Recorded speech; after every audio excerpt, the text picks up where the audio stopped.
Hey friends, one of our most favorite breakfasts is granola.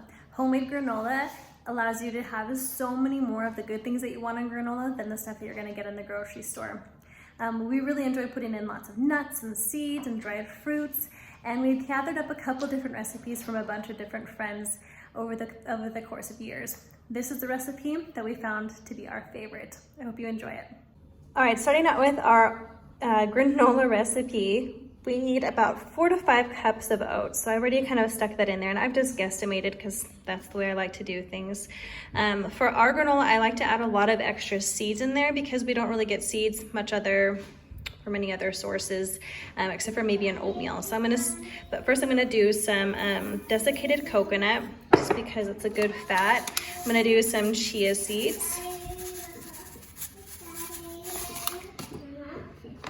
I'm going to do some pumpkin seeds because they're a great source of protein.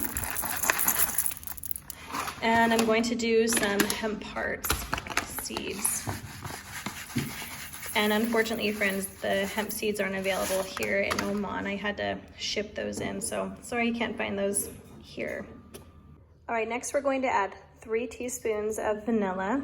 I already added 2 previously. And we're also going to add a half teaspoon of cinnamon. Then I like to add a bunch of honey. You can use maple syrup or agave if you like. Don't use agave though if you have insulin resistance or insulin problems like diabetes or something, because it supposedly does really bad things for people who have that. It's not really digested in the body well. I stick to honey. All right, last we're going to add a half cup of oil. And then we're going to stir it all up. Make sure that we can get all this goodness all over. All right, last, once I've kind of mixed it up, I add in a bit of almonds. So I really like that crunch. It's really good with some hazelnuts as well. Sometimes we'll do even some walnuts, but I have to be careful because sometimes walnuts can give us canker sores in this family. But that's basically what we do it, and then we're on to the oven.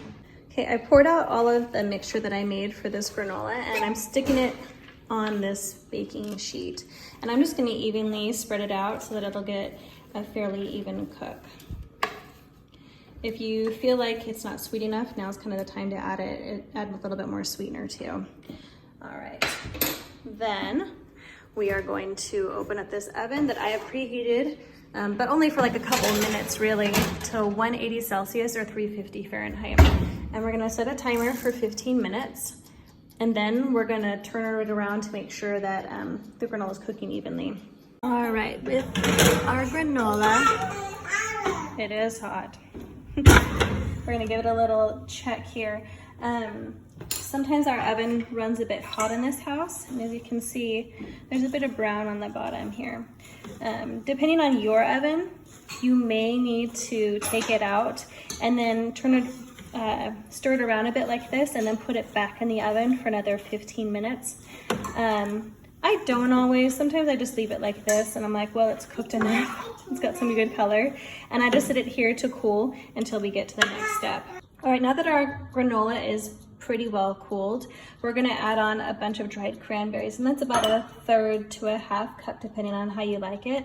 I like to chop up some apricots, and I stick those up on there.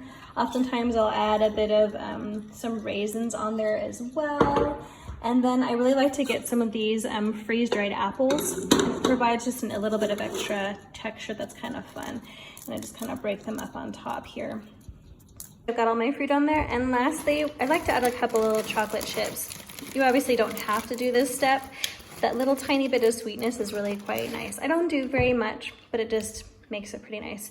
Stick it in a jar when I'm done, and that's that.